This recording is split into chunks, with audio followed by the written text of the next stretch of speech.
सब पुराने तरीके से लोग करते थे। जानते हो कैसे करते थे?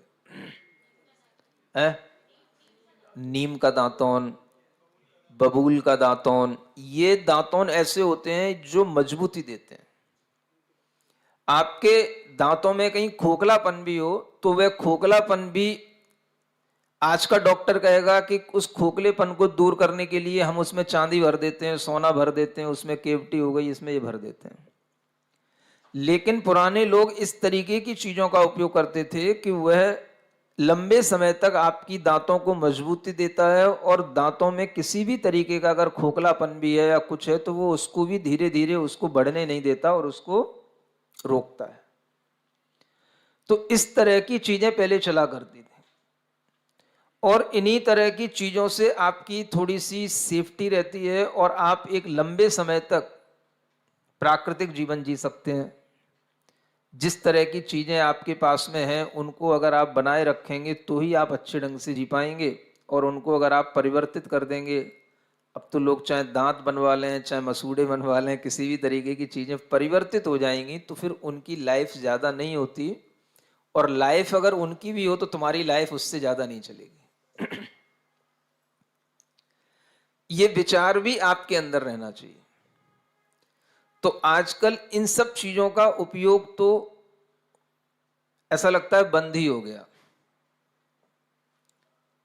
नीम की दांतन, बबूल की दांतन, इसके साथ साथ एक पाउडर भी बनाया जाता था, है ना? हाँ, मतलब उसमें थोड़ा सा अच्छा पिसा हुआ नमक हो, सेंधा नमक हो, सरसों का तेल हो, है ना? हाँ, बस इतना भी पर्याप्त है, ज्यादा लौंग कपूर नहीं भी हो तो भी कोई बात नहीं, केवल शुद्ध सेंधा नमक हो। आप देखो कि सेंधा नमक आज भी आपके लिए बहुत उपयोगी है। जिस सेंधा नमक का उपयोग आप केवल मुनि महाराज और साधुओं के लिए करते हैं, वो सेंधा नमक आपके लिए भी बहुत उपयोगी है। तो यह, जब आप इस तरीके का जैसे कोई पेस्ट बनता है,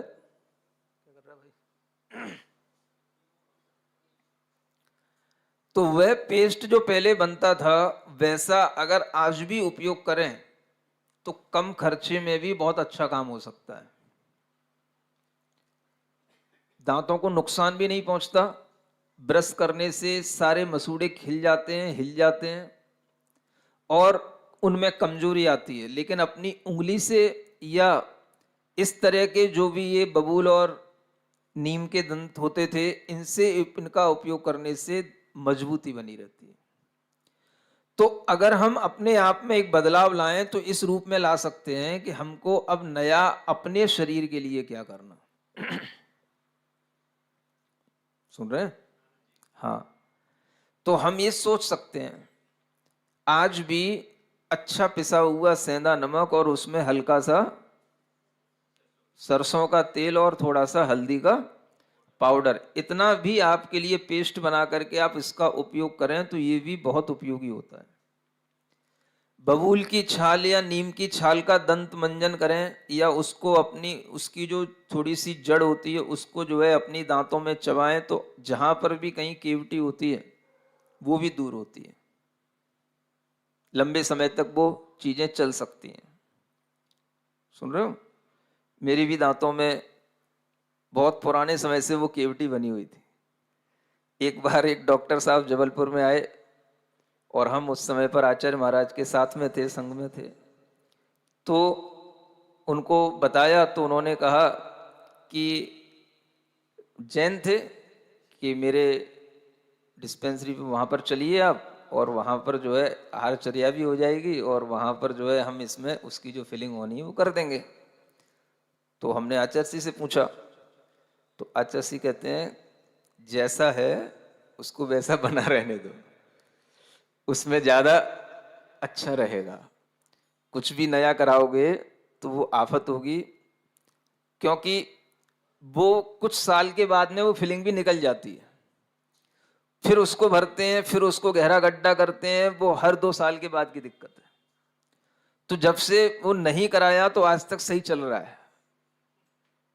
तो उस समय पर किसी वैद्य ने बताया कि अगर बबूल की जो लकड़ी होती है उसको जो है थोड़ा सा लास्ट में वहां पर चबाया जाए और उसको भोजन के बाद उसका वहां पर जो है मतलब उपयोग किया जाए तो काफी कुछ लाभ लंबे समय तक मिल सकता है। तो जो वैद्य होते हैं वो आज भी पुरानी पद्धति बताते हैं और उससे लाभ भी मिलता है। डॉक्टर आजकल तुरंत ही हर चीज को या तो निकाल दो या साफ कर दो या चीर दो या नई लगा दो, कुछ भी कर दो, उन्हें इसी में बस इसी का नाम डॉक्टरी है। तो इन चीजों से लंबे समय तक आपको फिर दिक्कतें बहुत सारी बनी रह सकती हैं और उसके कारण से आप कई तरह की परेशानियां भी उठा सकते हैं। तो अच्छा ये होता है कि हम ऐसी चीजों का उपयोग करें जो लंबे समय तक हमारे काम में आती हैं। तो इसी तरह की चीजें जब आप अपने जीवन में लाएंगे तो एक नयापन आपके अंदर आएगा। आप हर्षित होकर के इन तरह की चीजों से अपने अंदर नयापन लाएं कि कॉलगेट करते करते तो बहुत टाइम हो गया, उसमें तो कई जानवरों की हड्डियों का चूरा होता है, ये बात स्पष्ट है, और उसका वह पेस्ट बनाया जाता है जिसका झाग आपको बड़े बड़े हीरोइन और हीरो निकाल करके दिखाते हैं तो आपके अंदर मोह उत्पन्न हो जाता है, हाँ इससे अच्छी कोई चीज है नहीं। लेकिन ये सब चीजें आपके लिए नुकसानदेह हैं। आपको इस बात पर ध्यान दे करके कि हमें समझदारी से अहिंसक चीजों का उपयोग करते हुए और प्राकृतिक चीजों का उपयोग करते हुए अपनी जीवन शैली को बनाना, ये आपके लिए एक नयापन होगा और इस नएपन से आप लंबे समय तक एक नई ऊर्जा में रहेंगे और एक आपको नया भाव मिलेगा। तो ये नयापन आजकल बहुत लोग अपना रहे हैं और लोगों में, पढ़े लिखे लोगों में, वैसे तो कहा जाता है जैन समाज पढ़ी लिखी है लेकिन मुझे थोड़ा कम दिखती है, मतलब दूसरे पढ़े लिखे लोगों में ये ट्रेंड चलता है। वो लोग हर चीज को बहुत अच्छे ढंग से समझ